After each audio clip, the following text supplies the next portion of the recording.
Assalamualaikum warahmatullahi wabarakatuh, Bapak Ibu Guru, ketemu lagi dengan saya di channel saya. Nah, ini saya mau menginformasikan update ya terkait dengan tunjangan profesi guru 100% untuk yang triwulan 2 dan tambahan penghasilan pegawai atau yang disingkat dengan TPP. Tapi sebelum kita lanjut Bapak Ibu, bagi Bapak Ibu yang ingin mendownload e-book yang bisa digunakan untuk mengajar, pegangan siswanya, atau pegangan guru, ataupun modul PPG, dan lain sebagainya, Bapak Ibu bisa mendownload melalui link yang sudah saya sediakan di deskripsi video ini.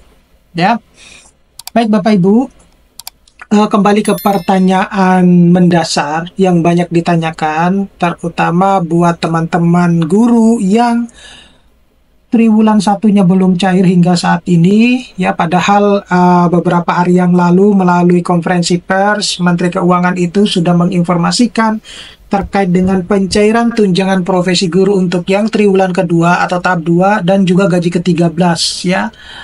Nah, itu akan dilaksanakan per Juni ini gitu. Nah, banyak yang bertanya, yang berkomentar bahwa kenapa kok yang triwulan 1 belum diselesaikan tetapi yang triwulan 2 sudah harus dicairkan? Nah, ini adalah pertanyaan mendasarnya. Jadi begini Bapak Ibu. Pemerintah itu punya program. Jadi kapan akan dicairkan yang triwulan 1, periodenya mulai Maret sampai Mei, kemudian yang tahap kedua itu mulainya Juni gitu ya. Kemudian tahap ketiga, tahap keempat, seperti itu. Jadi program itu sudah terbentuk sejak awal ketika Menteri Keuangan maupun Menteri Mendikbudrismen itu diangkat menjadi menteri. Jadi mereka punya program tuh. Nah, program ini itu tidak bisa dihilangkan atau tidak bisa dirubah hanya gara-gara yang triwulan satunya belum cair gitu. Nah, lalu bagaimana? Apakah yang triwulan 1 akan tetap dicairkan? Nah, ini tergantung dari tidak adanya kesalahan sistem di dalam atau ya kesalahan teknis lah di dalam info GTK Bapak Ibu masing-masing ya, di dalam updating Bapak Ibu masing-masing.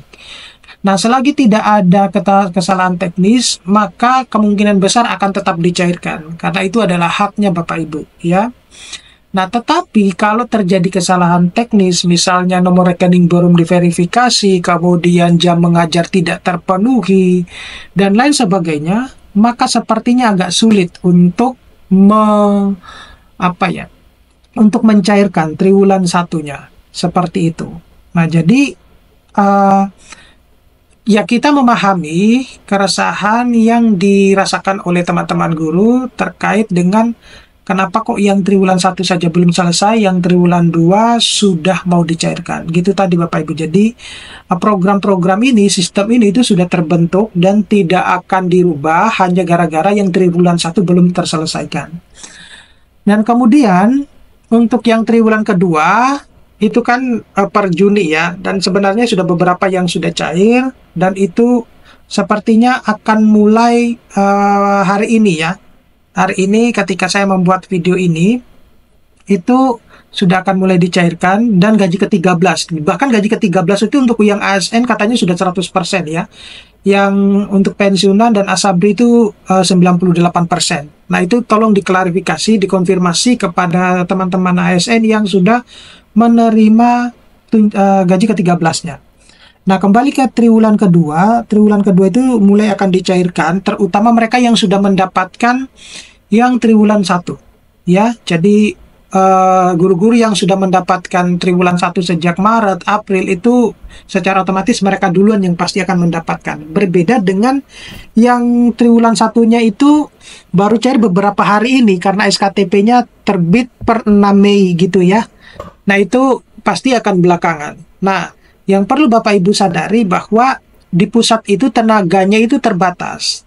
Sedangkan ini sudah tidak lagi ditangani oleh daerah. Sehingga dengan tenaga terbatas itu harus melayani 1,44 juta guru ASN. Itu baru ASN saja, belum yang non ASN. Gitu. Jadi kalau misalnya mengalami keterlambatan, ya saya kira maklum ya. saya kira harus dimaklumi. Cuman saya juga memahami keresahan Bapak Ibu guru, karena Bapak Ibu guru kan butuh ya akan hal tersebut. Artinya ini bisa menjadi pelajaran buat pemerintah ke depannya bahwa sistem ini tuh harus diganti, tidak semacam ini gitu ya. Jadi kalau bila perlu itu per bulan dan tidak perlu harus ribet gitu ya. Harus ribet dengan persyaratan inilah itulah gitu ya. Kalau mau kasih aja gitu. Nah, itu kan salah satu tanda bahwa kita itu belum, atau pemerintah itu bisa dikatakan mungkin belum serius untuk mensejahterakan guru-gurunya.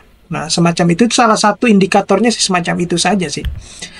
Nah, yang perlu juga diketahui bahwa ada perbedaan TPP dan TPG yang sebagian besar guru-guru ternyata masih belum memahaminya. Jadi TPP itu adalah tambahan penghasilan pegawai dari APBD ya, dari anggaran pendapatan belanja daerah ya, bukan anggaran pendapatan belanja negara.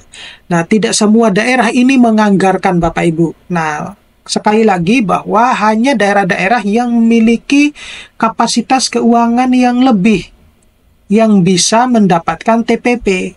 Jadi kalau sebelum-sebelumnya Bapak Ibu tidak mendapatkan TPP, ya sudah dipastikan pasti tidak akan mendapatkan TPP yang sekarang-sekarang ini. Artinya yang sebelumnya mungkin di tahun 2024, terkecuali kalau memang daerahnya itu menganggarkan ya, menganggarkan. Karena memang pada dasarnya anggaran daerah itu ada juga bantuan lah dari pusat semacam itu. Nah, itu tergantung dari daerahnya masing-masing. Kemudian tunjangan profesi guru, terutama yang triwulan 2 dan juga itu bersumber dari APBN dan juga regulasi pusat ya. Nah, guru dengan TPP akan menerima tambahan TPP dalam THR atau gaji ke-13, Bapak Ibu. Nah, guru tanpa TPP itu dapat menerima TPG dari pusat. Nah, seperti itu Bapak Ibu. Nah, kemudian dasar hukumnya apa? Dasar hukumnya itu adalah berdasarkan peraturan pemerintah nomor 11 tahun 2025, yaitu Bapak Ibu bisa baca pada ayat 9 ayat 3, di mana guru itu mendapatkan anggaran pendapatan belanja negara yang bagi tanpa tukin ya, itu mendapatkan TPG 1 bulan. Kemudian yang di ayat 4 itu juga dari daerah ya, anggaran pendapatan dari daerah tanpa TPP itu TPG maksimal 1 bulan juga gitu.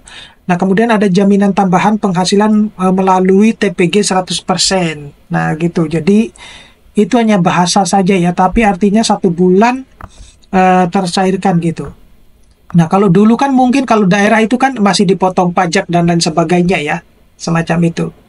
Nah, ini pajaknya itu Bapak Ibu yang mungkin yang ngatur sendiri, seperti itu. Nah, kemudian informasi resmi dari Kementerian Keuangan bahwa sumber DJPBN sumbernya ya, kita bisa mengklik website yang ada di situ ya, djpbn.menku.go.id. Kemudian berbicara terkait dengan THR dan gaji ke-13, ini merupakan bentuk sebenarnya penghargaan dan dukungan ekonomi terhadap apresiasi terhadap kinerja Bapak Ibu guru yang selama ini, terutama bagi guru-guru yang masuk dalam kategori ASN ya. Kalau Bapak Ibu baca di peraturan pemerintah nomor 11 tahun 2025 itu, kalau saya nggak salah ya, Bapak Ibu bisa mengoreksinya kembali. Itu sudah terjadwal bahwa kapan gaji 13 itu akan dicairkan ya, dan untuk yang ASN maupun yang non ASN. Adapun kalau molor itu ya paling yang ASN itu sampai Juli gitu ya. Begitupun kalau yang non ASN Juli, kalau nggak molor ya Agustus, seperti itu sampai Agustus. Nah, itu Bapak Ibu bisa baca di peraturan pemerintah itu nomor 11. Tetapi itu akan sudah mulai disalurkan per Juni ini. Gitu Bapak Ibu. Kemudian komponennya itu adalah merupakan gaji pokok, kemudian tunjangan keluarga, kemudian jabatan, tunjangan jabatan, kemudian pangan, dan juga TPG ataupun tukin, gitu ya. Nah, selanjutnya itu adalah penguatan dari KPPN, di mana guru tanpa TPP ataupun tukin itu tetap akan menerima TPG 1 bulan, ya, dan selaras dengan regulasi Kemenkeu nomor dan peraturan Presiden nomor 11 tahun 2025, seperti itu Bapak Ibu. Nah, jadi kalau saya simpulkan bahwa guru yang tanpa TPP itu tetap akan menerima TPG 100% dalam THR dan gaji ke-13. Kemudian aturan ini berlaku secara nasional, itu berdasarkan peraturan pemerintah dan edaran Kemenkeu. Kemudian Bapak Ibu juga harus hati-hati terhadap postingan-postingan di medsos ya terkait dengan kebijakan-kebijakan daerah, yang contohnya misalnya kalau sebelumnya tidak mendapatkan TPP kemudian tiba-tiba ada informasi bahwa di tahun ini akan mendapatkan TPP, ya alhamdulillah kalau benar ya. Jadi itu harus diklarifikasi ulang kira-kira benar apa enggak. Kemudian untuk TPG sebagai bentuk penghargaan dari pemerintah pusat atas kinerja Bapak Ibu selama ini. Oke, saya kira cukup sekian Bapak Ibu, mudah-mudahan ini bisa bermanfaat. Nanti saya akan informasikan lebih lanjut. Sampai ketemu pada video-video berikutnya. Saya akhiri, Assalamualaikum warahmatullahi wabarakatuh.